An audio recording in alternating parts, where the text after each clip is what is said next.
Pessoal, bem-vindos a mais esse programa da TV Abradiste.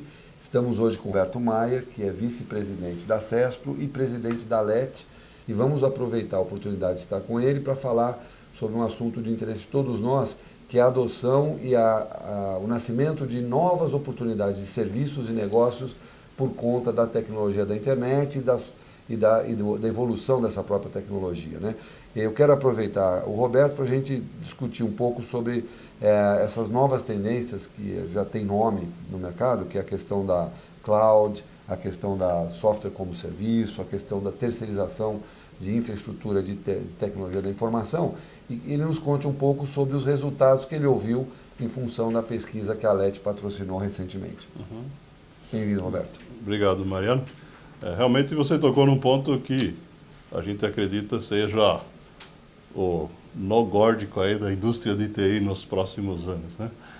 A computação em nuvem, né, gerada por essa comunicação intensa entre todos os participantes do mercado, né?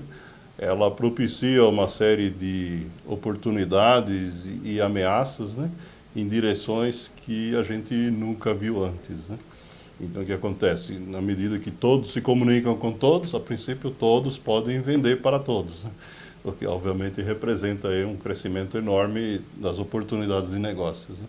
Mas ao mesmo tempo, né, se todos podem vender para todos, eu sou um dos vendedores, então eu ganhei um monte de competidores que eu não tinha, o que obviamente faz com que o mercado se torne cada vez mais competitivo, né? Outro aspecto envolvido nesse processo é que é mais um passo, né, na nossa visão, né, na queda das barreiras geográficas, né? Porque a internet não respeita alfândegas nem polícias instaladas em aeroportos, né? É verdade, Tá certo? é verdade. E a informação acaba, então, na verdade, circulando, né, de forma livre, né? A gente tem algumas barreiras, né, como a questão do idioma, né? Um usuário brasileiro tipicamente não vai usar um sistema feito em ucraniano ou em húngaro, né? Mas hoje em dia é muito mais fácil para alguém, né, seja nós aqui pegar alguém em outro país ou vice-versa e participar de um processo colaborativo de desenvolvimento do que seria há 15, 20 anos atrás, né? Acho que você levantou um ponto aí muito, muito relevante na nossa visão, do ponto de vista da Associação dos Distribuidores, que, de fato, a quebra de inúmeras barreiras e paradigmas, né? É aquela questão da dificuldade de você adotar algo que você ainda se sente inseguro, que você ainda tem questões que não estão completamente respondidas sobre o ponto de vista de quem pretende adotar a tecnologia, né? E um dado interessante, que acho que também está alinhado com o trabalho que a LET fez e vem fazendo já há algum tempo, a gente ouviu dos canais que a gente faz negócio, com quem o mundo de distribuição existe, né? Num censo recente, que é o censo de 2013, que serviço já é muito importante. O serviço já tem uma parcela significativa da receita desses canais, mas um dado mais interessante ainda é que dentro dos serviços que esses canais prestam, o serviço de computação em nuvem e de tudo aquilo que está de alguma forma conectado à computação em nuvem ainda é pequeno, o que demonstra uma oportunidade gigantesca de negócio, como você acabou de colocar. E um outro dado que a gente ouviu deles é que tem ainda na visão do cliente que vai consumir isso, 3 pontos que são muito importantes, que é a questão da aderência ao negócio, a questão da tecnologia que está sendo adotada e empregada, que o cliente se sinta confortável, que aquela tecnologia vai entregar para ele. E acho que um dado muito importante, você falou sobre isso, queria que você elaborasse um pouco mais, que é a questão dos marcos regulatórios. Porque a partir do momento que você tem a internet, como você lembrou muito bem, o teu fornecedor pode estar na Ucrânia, desde que o idioma, a tecnologia que ele esteja te fornecendo seja aderente àquilo que você pretende comprar, eu acho que ainda tem uma falta do marco regulatório, uma falta daquela coisa que sobrepõe o serviço em si, que é não só o nível de serviço prestado, que são os SLAs, mas também a capacidade que você tem de exigir, né, do teu fornecedor, né? A questão de você ter capacidade de realmente fazer auditorias eficientes naquele serviço prestado e que eles estejam dentro de um marco regulatório. Seguramente o Brasil terá um marco regulatório diferente daqueles que os Estados Unidos pretendem ter e que a Europa pretende ter. Então eu queria que você falasse um pouco sobre isso também. Ok. A legislação, ela segue o modelo de estados nacionais, né? Isso faz com que ocorra um descasamento, na verdade, entre a evolução da tecnologia e a legislação, né? A legislação vem correndo atrás quando dá e sujeita a todas as chuvas e trovoadas do ambiente político, né? Que a gente pode ler nos jornais todos os dias, né? Acho que a questão mais importante aqui, dentro do que você colocou, é a seguinte, né? Nós estamos, na verdade, com a computação em nuvem, como você bem disse, ainda numa relativa infância, né?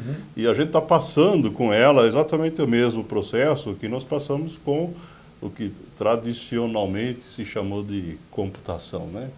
Ainda estamos num processo de aprendizado, né? De como melhor tirar proveito, né? Então, por exemplo, quando você olha para as empresas que hoje estão fazendo, de fato, vendas num volume razoável de serviços de computação em nuvem, se fala em infraestrutura, né? Se fala em fornecer máquinas virtuais, se fala em hospedagem, né?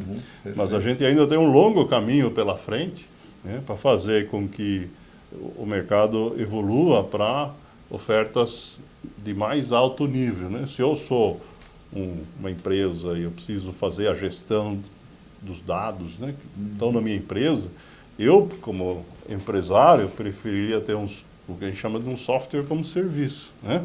Eu vou usar, não importa se é um site na web ou um aplicativo no meu celular, que resolva o meu problema. O que tem por trás, eu não quero saber. Na medida da tua demanda. Exatamente. Né? Agora, para isso, né, acho que você citou uma palavra muito importante, né, que é a questão da auditabilidade, né?